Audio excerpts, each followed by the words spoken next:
The legend of the Trojan horse is known to everyone today. What is special was the invention of the computer spy virus known by the same name. This spy virus symbolizes a cunning and secretive way to fight a war. The conquest of Troy is much older than many people think. For thousands of years, the story of Troy was just a myth, and there was not a single proof of its existence. Until this mysterious city was erected in the 19th century. The question arises, did the Trojan horse really exist, or it was an invention of the Greek script maker and scholar Homer, who wrote about the war for Troy? The real existence of Troy is the German archaeologist thanks to Heinrich Schliemann, who founded this city excavated in the 19th century. In this video I tell you the story about the Trojan horse. Let's go.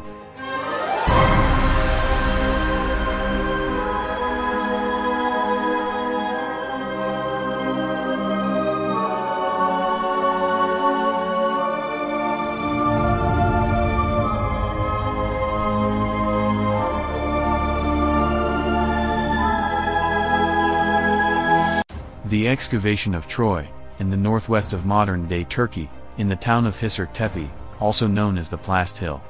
These remains of masonry and gates and tunnels prove the events that took place in the 12th century BC, between two rival great powers. To this day, archaeologists are finding more and more details about the Trojan War in the excavation site.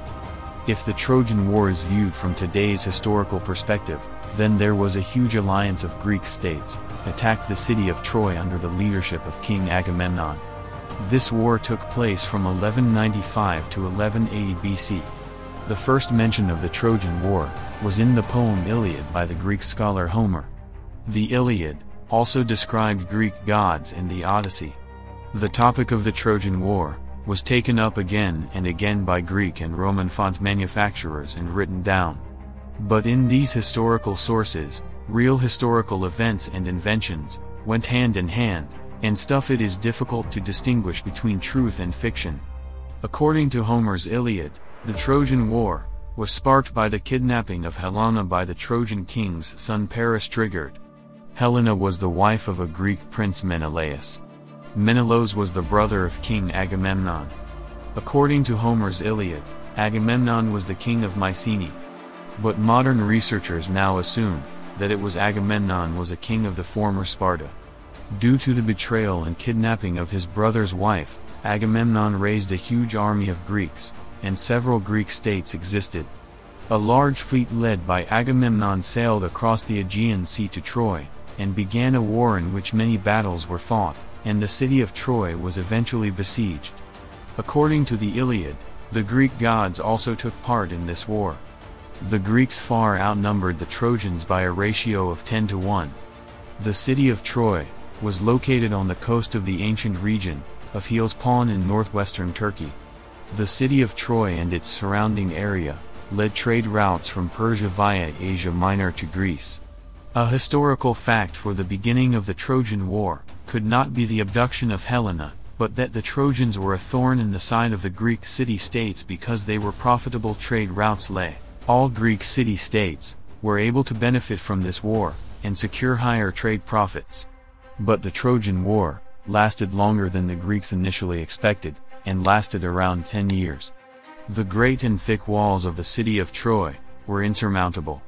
With the realization that the war has reached a dead end, Odysseus sides with the Greeks came up with a spontaneous, but plausible idea.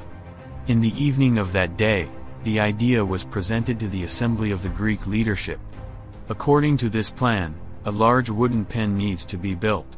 In addition, this horse should the 10 bravest and strongest warriors of the Greeks find their place. According to the plan, the other warriors of the Greek army should board the ships from the coast, sail away from Troy and feign a retreat. When the Trojans understood that the enemy had given up on conquering their city, they assumed that siege of Troy is finally over after 10 years. The fleet of the warlike Greeks disappeared over the horizon. The only thing the Greeks left behind on the beach, where their tents stood yesterday, was a large wooden horse. The Trojans looked at this horse and wondered what to do with the horse. Many scholars and priests have interpreted it as a sacrifice to the gods of the Greeks. Others advised King Priam of Troy to burn the horse. Others advised him to sink the horse into the sea.